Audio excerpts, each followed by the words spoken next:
প্রিয় দশম শ্রেণী ছাত্রছাত্রীরা, আজকের এই ভিডিওতে আমরা ক্লাস 10-এর বাংলা পাঠ্য বইয়ের অন্তর্গত অভিষেক কবিতাটি সম্পূর্ণ লাইন ধরে ধরে পুঙ্খানুপুঙ্খিভাবে প্রত্যেকটি অর্থ সহ আলোচনা করব।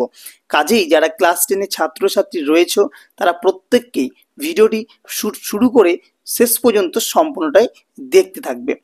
তো আজকের এই ভিডিওটি শুরু করার আগে আমি তোমাদের বলবো যে অবশ্যই তোমরা হাতে একটা পেন্সিল বা পেন রাখো এবং তোমরা তোমাদের পাঠ্য বইটি খুলে যে যে অর্থগুলি আমি বলবো সেগুলো অবশ্যই তার পাশে লিখে নেবে।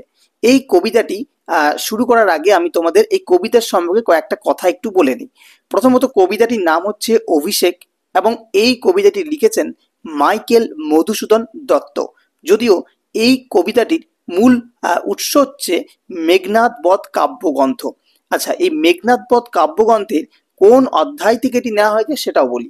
এটা হচ্ছে মেঘনাদ বধ কাব্য গ্রন্থের একেবারেই প্রথম অধ্যায় বা প্রথম সর্গ থেকে এই কবিতাটি তোমাদের নেওয়া হয়েছে। এই কবিতাটি শুরু হওয়ার আগে যে ঘটনাটি ঘটেছে সেটা যদি সঠিকভাবে না জানা যায় তাহলে এই কবিতাটির মাথা মুন্ডু কিছুই কিন্তু বুঝতে পারবে না। কাজেই আমি এই কবিতাটি শুরু হওয়ার আগে ঠিক কি ঘটনা ঘটেছিল তা একটু বলে নিই। দেখো, একদিকে রাবণের দুই পুত্র, এক হচ্ছে ইন্দ্রজিৎ বা মেঘনাদ এবং অন্যদিকে হচ্ছে বীরবাহু। প্রমোদ কাননে ইন্দ্রজিৎ তার স্ত্রীর সাথে আনন্দ উল্লাসে ব্যস্ত। অন্যদিকে শ্রী রামচন্দ্র লঙ্কায় ঝুঁকে সেখানে বীরবাহুর সাথে যুদ্ধ করে বীরবাহুকে হত্যা করে ফেলেছে। সেই হত্যায় একেবারেই দুঃখিত হয়ে পড়েছেন রাবণ রাজা। ঠিক আছে, তিনি একেবারে শোকাগ্রস্ত হয়ে পড়েছেন এবং তিনি সেই প্রতিশোধ নেওয়ার জন্য, তার পুত্রকে রামচন্দ্র হত্যা করেছে সেই প্রতিশোধ নেওয়ার জন্য তিনি একেবারে রণশয্যায় সজ্জিত হচ্ছেন। কিন্তু অন্যদিকে আবার দেবী লক্ষ্মী চেয়েছিলেন যে এই যুদ্ধে কোনো রকম ভাবেই রাবণকে সেখানে পাঠানো যাবে না। তাই তিনি ইন্দ্রজিতের ধাত্রীমায়ের ছদ্মবেশ ধারণ করেন। ধাত্রীমা কাকে বলা হয়? ধাত্রীমা হচ্ছে জন্মের পর যারা আমাদেরকে লালন পালন করে। ঠিক আছে, অনেকেরই থাকে, যাকে আমরা আমাদের ভাষায় ধাইমা বলে থাকি। তো সেই ধাত্রীমাত্রার ছদ্মবেশ ধারণ করে তিনি কি করলেন না, ইন্দ্রজিতের সেই প্রমোদ কানন যেখানে ইন্দ্রজিৎ তার স্ত্রীর সাথে মেতেছিলেন আনন্দ উল্লাসে সেখানে গেলেন এবং সেখানে যাওয়ার পর বাকি ঘটনাটি কি ঘটলো তা এই কবিতার বিষয়বস্তু। তো দেখো, লাইন বাই লাইন তোমরা দেখে যাও, আমি বলছি। কনক আসন ত্যাজি বীরেন্দ্র কেশরী ইন্দ্রজিৎ প্রণমিয়া ধাত্রীর চরণে কহিলা, কি হেতু মাতো গতি তব আজি এ ভবনে, কহ দাসে লঙ্কার কিশোর কুশল। কনক আসন মানে কি সোনার আসন, ত্যাজি মানে হচ্ছে ত্যাগ করে, সোনার আসন ত্যাগ করে বীরেন্দ্র কেশরী মানে বীর শ্রেষ্ঠ ইন্দ্রজিৎ প্রণমিয়া ধাত্রীর চরণেই, প্রণমিয়া মানে হচ্ছে প্রণাম করলেন ধাত্রীর চরণে, কহিলা বললেন, কি হেতু মা তো গতি তব আজি এ ভবনে, কি জন্য মা আপনি এই ভবনে এসেছেন, কি হেতু মানে কি জন্য। কহ দাসে লঙ্কার কুশল, এই দাসকে লঙ্কার সব কুশল বলো, মানে লঙ্কার সব ভালো আছে তো। শিরচুম্বী ছদ্মবেশী অম্বুরাশি সুতা উত্তরিলা, হাই পুত্র কি হার কহিব কনক লঙ্কার দশা। শিরচুম্বী মানে মাথায় চুম্বন করা, এখানে মাথায় চুম্বন করা ঠিক না, এখানে হচ্ছে কপালে চুম্বন করা। কপালে চুম্বন করলেন কে? ছদ্মবেশী অম্বু রাশি সুতা। এখানে অম্বু রাশি সুতা হচ্ছেন সমুদ্র কন্যা। ঠিক আছে, তিনি উত্তর দিলেন কি, এখানে সমুদ্র কন্যা হচ্ছে সেই দেবী লক্ষ্মী যিনি ছদ্মবেশে সেখানে এসেছেন। উত্তর দিচ্ছেন যে, হাই পুত্র কি আর বলবো স্বর্ণ লঙ্কার দশা, ঘোরতর রণে হত প্রিয় ভাই তব বীরবাহু বলি, প্রবল যুদ্ধে তোমার প্রিয় ভাই বীরবাহু হত্যা হয়েছে।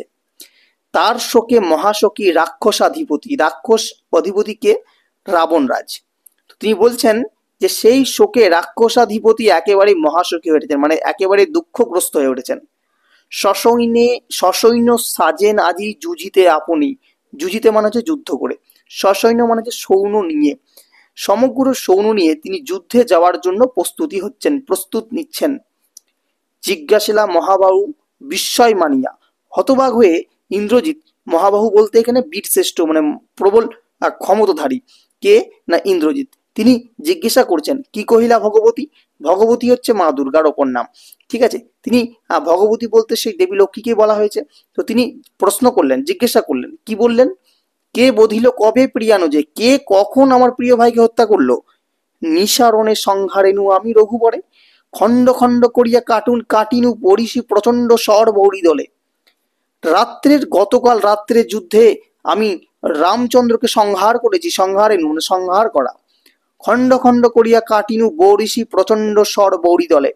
শত্রুদের ওপর প্রবল তীর বর্ষণ করে, মানে হচ্ছে বর্ষণ করে, প্রবল তীর বর্ষণ করে খণ্ড খণ্ড করে কেটে ফেলেছি। তবে এ বার্তা, বার্তা মানে হচ্ছে খবর, তবে এ বার্তা, এ অদ্ভুত বার্তা জননী কোথায় পাইলে তুমি, শীঘ্র কহ দাসে। তখন বলছে যে এরকম একটা অদ্ভুত খবর তুমি কোথায় পাইলে মা, আমাকে শীঘ্রই বলো।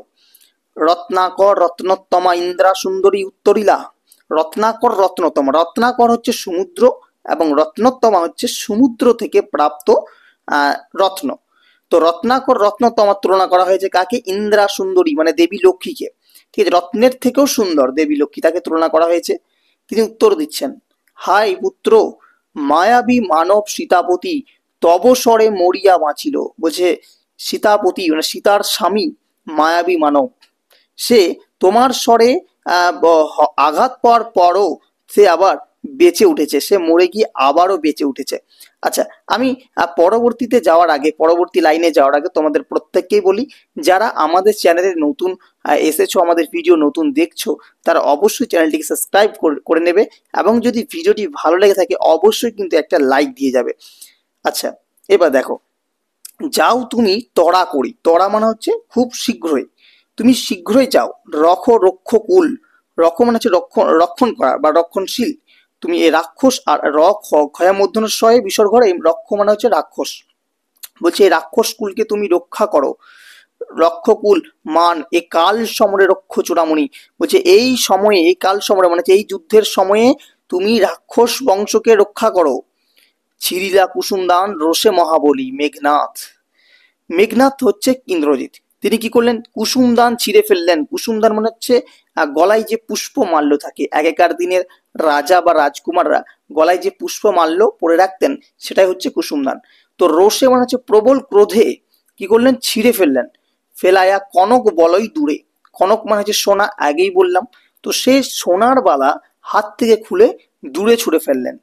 পদতলে পরি শোভিল কুণ্ডল, শোভিল কুণ্ডল বলতে কানের যে দুল, মানে আগেকার রাজারা যে বড় বড় কানের দুল পরতেন সেগুলো।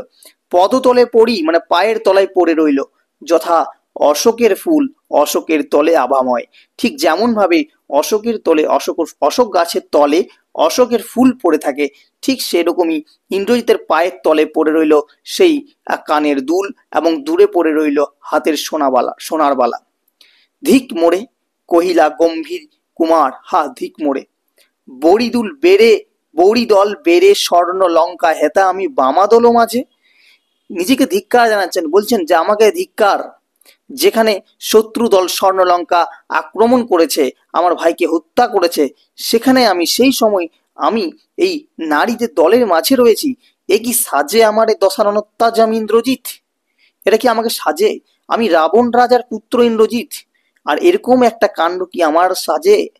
আনো রথ তড়া করি, যাও শীঘ্রই রথ নিয়ে আসো, ঘুচাবো এই অপবাদ বধির উপকূলে, শত্রু বংশকে ধ্বংস করে আমার অপর লেগে থাকা এই অপবাদ আমি যেভাবেই হোক ঘুচাবো।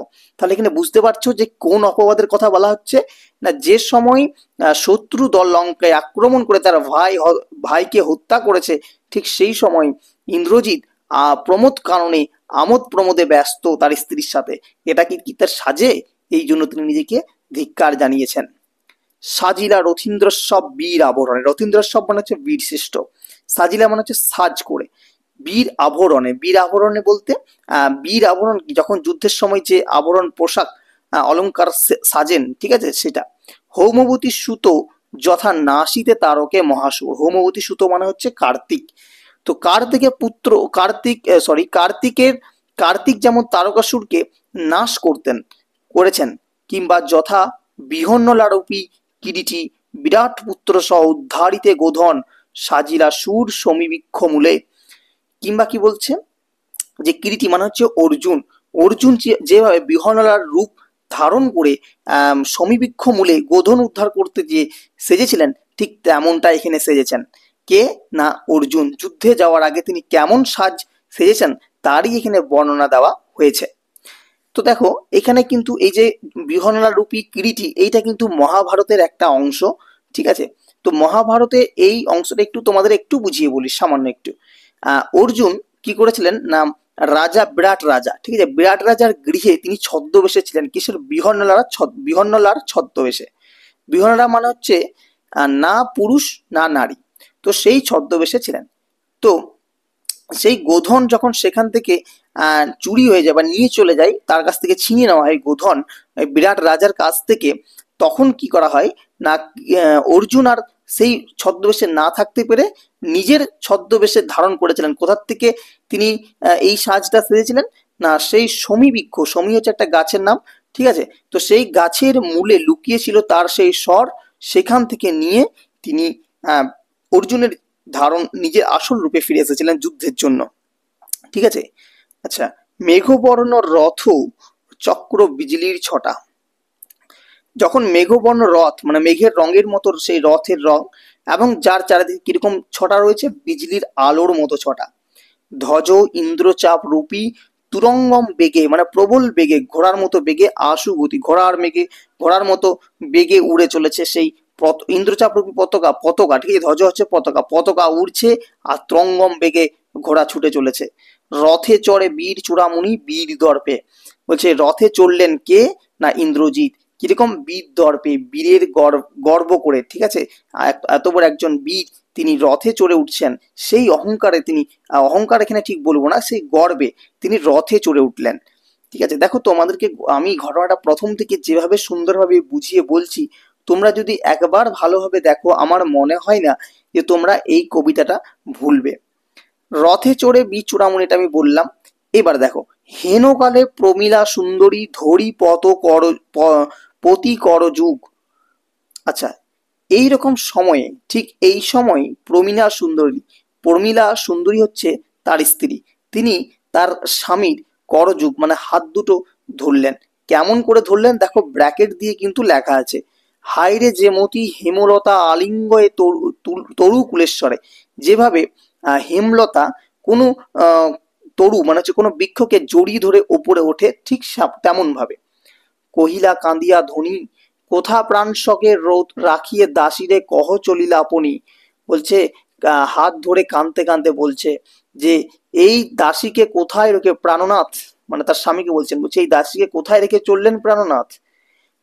তোমার বিরহে এ অবাগী নিজেকে বলেছেন, বলছে কেমন করে তোমাকে ছাড়া আমার প্রাণ টিকে থাকবে।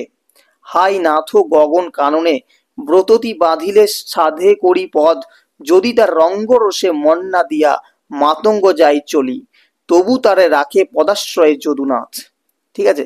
বলছে ঘন কানন মানে হচ্ছে তোমার বাগান বা ওই জঙ্গল, তো সেখানে বলছে যে যে রঙ্গরস মানে হচ্ছে মজা করে, ঠিক আছে, বা ইয়ার্কি করে। তো মজা করে বা ইয়ার্কি করে যখন গুল্ম জাতীয় যে ইয়েগুলো তোমার পাতার মতো যেগুলো থাকে গুল্ম জাতীয় উদ্ভিদ, সেগুলো বলছে যখন হাতি চলার পথে পাকে জড়িয়ে ধরে, তখন সেই দিকে মাতঙ্গ মানে হাতি, তো সেই দিকে মন না দিয়ে সে কি করে, সেগুলোকে তার পায়ে আশ্রয় দেয়।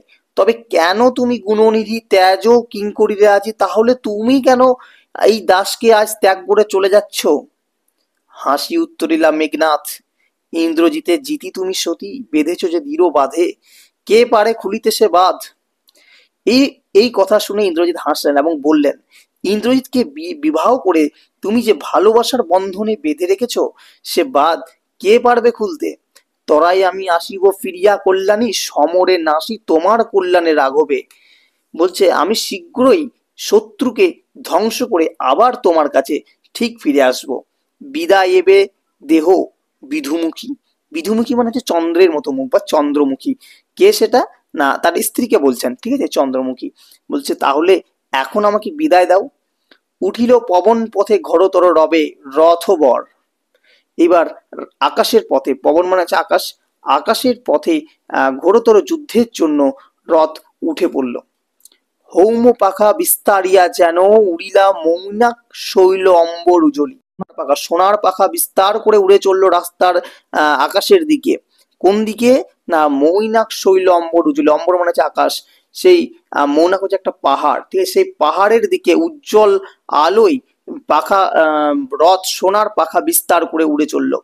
সিঞ্জিনী আকর্ষী রোষে টঙ্কারিলা ধনু বীরেন্দ্র। সিঞ্জিনী মানে কি বলতো? সিঞ্জিনী হচ্ছে ধনুকের যে ছিলা, যেটাকে টান দিলে ধনুকের রাখা তীর সামনের দিকে এগিয়ে চলে। তো সেটাকে যখনই টান দিয়ে ছাড়ছে তখনই টঙ্কার শব্দ, মানে চারদিকে একদম শব্দ হচ্ছে, একটা শব্দ ওঠে যখন তীর সেই ধনুক থেকে ছেড়ে সামনে এগিয়ে যায়। বীরেন্দ্র মানে হচ্ছে বীর শ্রেষ্ঠ। এরকম করে যখন যাচ্ছেন তখন ধনুকের টঙ্কার চারিদিকে শোনা যাচ্ছে। পকিন্দ্র যথানাদে মেঘ মাঝে ভৌরবে। কেমন শব্দটা হচ্ছে? না পকিন্দ্র মানে যে পক্ষীরাজ, কে? না গরুর পাখি। গরুর পাখি ঠিক যেমন করে মেঘের মধ্যে ভৌরবে মানে হচ্ছে প্রবল শব্দ করে, ঠিক সেই রকমই ধনুকের টঙ্কারও শোনা যাচ্ছে। আচ্ছা, এই পকিন্দ্র বা গরুর পাখির কথা আমরা আর এক জায়গাতেও পড়েছি। কোথায় বলতো? রামায়ণে। কোথায়? কখন? না যখন রাবণ রাজা সীতাকে হরণ করে লঙ্কার দিকে নিয়ে যাচ্ছিল সেই সময় তাকে বাধা দিয়েছিল কে? না এই পকিন্দ্র বা গরুর পাখি। আচ্ছা, এরপর দেখো, কাঁপিল লঙ্কা কাঁপিল জলধি। জলধি মানে সমুদ্র। যখন তিনি উড়ে যাচ্ছেন রথে আকাশ পথে তখন চারিদিক লঙ্কা কেঁপে উঠলো, সমগ্র সমুদ্র, সমগ্র জলাভূমি কেঁপে উঠলো। সাজিছে রাবণ রাজ বীর মদে মাতি। অন্যদিকে আবার কি? রাবণ রাজ মানে লঙ্কাধিপতি রাবণ, তিনি সাজছেন কিসের জন্য? যুদ্ধে যাওয়ার জন্য। বাজিছে রণবাজনা গরজিছে গজ, মানে যুদ্ধের বাজনা বাজছে। হাতিরা হুঙ্কার দিচ্ছে। হেস্যে হস্য, অশ্ব, অশ্ব মানে কি? ঘোড়া, ঘোড়াদেরও শব্দ শোনা যাচ্ছে। হুঙ্কারিছে পদাতিক রথী, যে সৈন্যরা রয়েছেন যারা পায়ে হেঁটে চলছেন সেই শব্দ শোনা যাচ্ছে। উড়িছে কৌশিক ধ্বজা, ঠিক আছে? তো কি হচ্ছে? না পতাকা, পতাকাও কি হচ্ছে? উড়ছে। হুম। উঠিছে আকাশে কাঞ্চুক কঞ্চুক বিভা। কাঞ্চুক কঞ্চুক বিভা বলতে কি? না যে যুদ্ধের সময় যে বর্ম পরে, ঠিক আছে, যে বর্ম পরে সেই বর্মের একটা সোনালী রঙের একটা উজ্জ্বল আলো হয়, ঠিক আছে? তো সেই সোনালী উজ্জ্বল আলো যেন আকাশের চারিদিকে ছড়িয়ে পড়েছে, তাই এখানে বলা হয়েছে যে কাঞ্চুক কঞ্চুক বিভা, মানে আকাশের দিকে সে আলো ছড়িয়ে পড়েছে। আচ্ছা, এর আগে যেটা আমি পড়লাম কৌশিক ধ্বজ, এই কৌশিক বলতে কি বলতো? ধ্বজ মানে তো আমরা জানি যে পতাকা। তো কৌশিক বলতে রেশম বস্তু দ্বারা কোনো একটা কাপড়, ঠিক আছে? মানে কাপড় কি? রেশম বস্তু দ্বারা যে কোনো পতাকা হতে পারে বা অন্য কিছু হতে পারে। তো এটা রেশমের তৈরি, তাই এখানে কৌশিক ধ্বজ বলা হয়েছে। হেনকালে তথা দ্রুতগতি উত্তরিলা মেঘনাথ রথী। এইরকম সময়ে দ্রুত গতিতে আকাশ থেকে লঙ্কায় নেমে এলেন মেঘনাথ তার রথ নিয়ে। নাদিলা করবুর দল হেরি বীর রবে মহাগর্বে। তখন সেই শত্রু দল বলবো না, মানে রাক্ষসের যে দল, করবুর দল অর্থাৎ রাক্ষস দল, তাদের কি করলেন? না তাদের বীর আসছে সেটা দেখে তারা মহা গর্ব করলেন। নমি পুত্র পিতার চরণে করজোড়ে কহিলা, হে রক্ষ কুলপতি, শুনেছি মরিয়া নাকি বাঁচিয়াছে পুনরাঘব। এখান থেকে নেমে ইন্দ্রজিৎ তার পিতার চরণে করজোড়ে প্রণাম করে বললেন আমি নাকি হে রক্ষ কুলপতি, মানে কাকে বলছে? রাবণকে, যে রাক্ষস কুলের রক্ষা করে, যে তাকে বলছেন যে শুনলাম নাকি যে রামচন্দ্র মরেও নাকি আবার বেঁচে গেছে।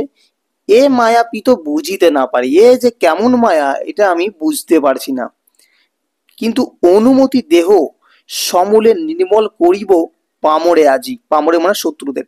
বলছি যদি আপনি আমাকে অনুমতি দেন আমি একেবারে নির্মূল করে দেবো, সমূলে মানে সর্বস্ব নির্মূল করে দেবো, শত্রুদের শেষ করে দেবো সবকিছু।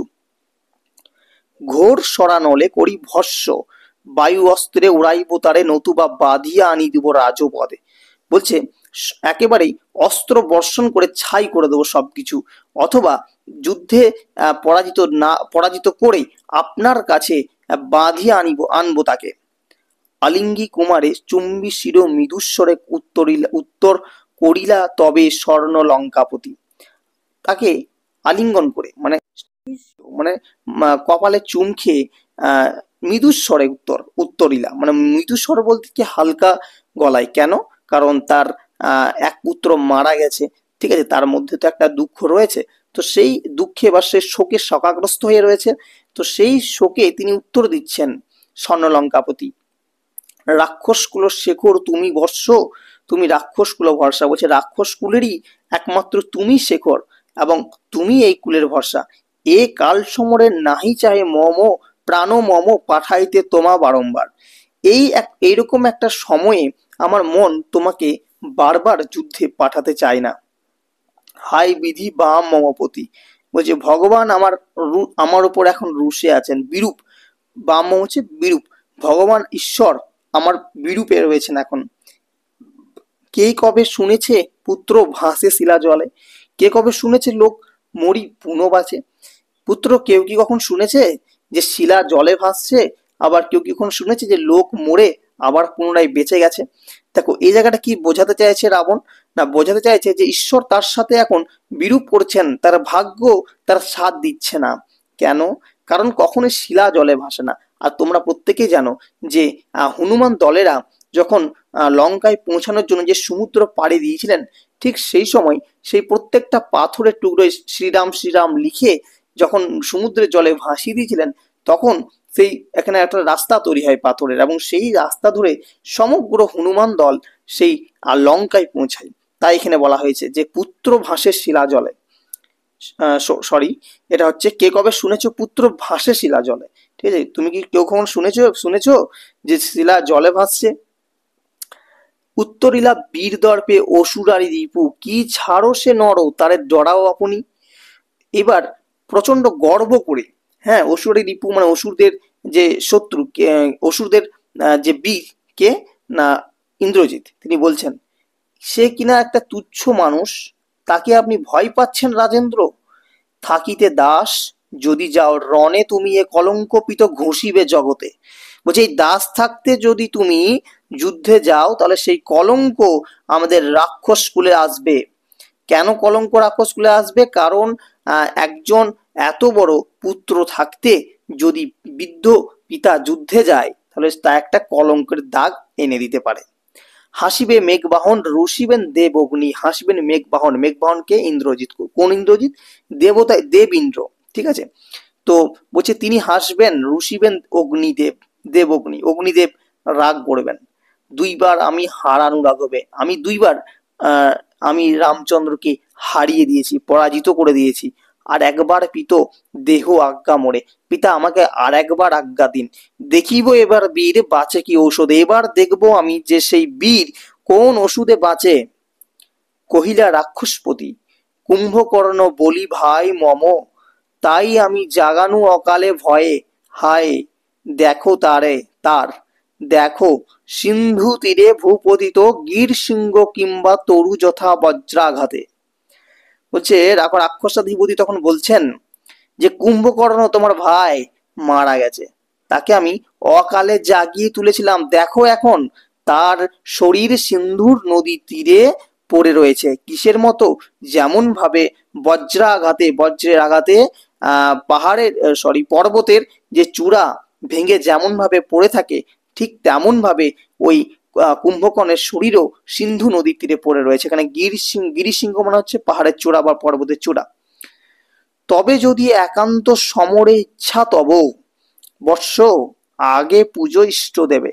বুঝলি, তাও যদি তোমার একান্তই ইচ্ছা যে যুদ্ধে যাবে, তাহলে যাওয়ার আগে অবশ্যই ইষ্টদেবকে পুজো করো। ইষ্টদেব বলতে কে? ইষ্টদেব হচ্ছেন উপাস্য দেবতা। নিকুম্ভিলা যজ্ঞ সাঙ্গ করো বীরমণি, সেনাপতি পদে আমি বরিনু তোমারে। বলছে যুদ্ধে যাওয়ার আগে, সেনাপতি পদে যাওয়ার আগে তুমি অবশ্যই নিকুম্ভিলা যজ্ঞটাকে সম্পূর্ণ করো। দেখো অস্তাচলগামী দীননাথ এব, প্রভাতে যুঝিও বর্ষ রাঘবের সাথে। বলছে যে এখন দেখো সূর্য অস্ত চলে যাচ্ছে, দিন শেষ হয়ে আসছে, আজকে আর যেতে হবে না, তুমি রাঘবের সাথে পরের দিন সকালে যুদ্ধে যেও। আচ্ছা, এখানে অভিষেক যে নামকরণ সেটা কিভাবে সার্থক হয়েছে, বা অভিষেক নামকরণটা কেনই বা হয়েছে, অভিষেকের অর্থ কি, তা আমি একেবারেই ভিডিওর শেষে বলছি, ঠিক আছে। এতে কহিয়া রাজা যথাবিধি লয়ে গঙ্গোদক অভিষেক করিলা কুমারে। এই বলে লঙ্কারাজ রাবণ কি করলেন, গঙ্গার জল দিয়ে কুমারকে মানে ইন্দ্রজিৎকে অভিষেক করলেন। আচ্ছা, অভিষেকটা হচ্ছে কোনো একটা, দেখবে বাড়িতে যখন নতুন বউ আসে তখন কি হয়, একটা ডালার মধ্যে পুণ্য জিনিস নিয়ে তাকে বরণ করে নেওয়া হয়, তাকে অভিষেক করে নেওয়া হয়, ঠিক আছে, সে বরণ। তো সেইভাবে যুদ্ধে যাওয়ার আগেও আহ ইন্দ্রজিৎকে একেবারেই অভিষেক করে নেওয়া হয়েছিল গঙ্গা জল দিয়ে। তার মানে কোনো পুণ্য জিনিস দিয়ে অভিষেক করানো হয়, স্নান করানো হয়। এক্ষেত্রে গঙ্গা জল দিয়ে তাকে স্নান করানো হয়েছিল, ঠিক আছে। তো এই কারণেই অভিষেক নামকরণটা এখান থেকে হয়েছে। তো এবার বলো যে তোমাদের আলোচনা কেমন লাগলো অবশ্যই কিন্তু কমেন্টে জানাবে। এবং এই কবিতা থেকে যে সমস্ত ছোট প্রশ্ন এবং বড় প্রশ্ন হবে বা যেগুলো তোমাদের পরীক্ষায় আসতে পারে, সে সবগুলো নিয়ে আমি আবারও একটা ভিডিওতে তোমাদের সাথে সম্পূর্ণভাবে আলোচনা করব। তো আজকের এই ভিডিওটি তোমাদের কেমন লাগলো অবশ্যই জানাবে, বন্ধুদের মধ্যে শেয়ার করবে। আর যদি ভালো লেগে থাকে অবশ্যই চ্যানেলটিকে সাবস্ক্রাইব করবে এবং আমার সাথে সর্বদা যুক্ত থাকবে। আর ভিডিওটি ভালো লাগলে লাইক করবে। আজকের ভিডিও এখানেই রাখি, দেখা হবে পরবর্তী কোনো আলোচনায়।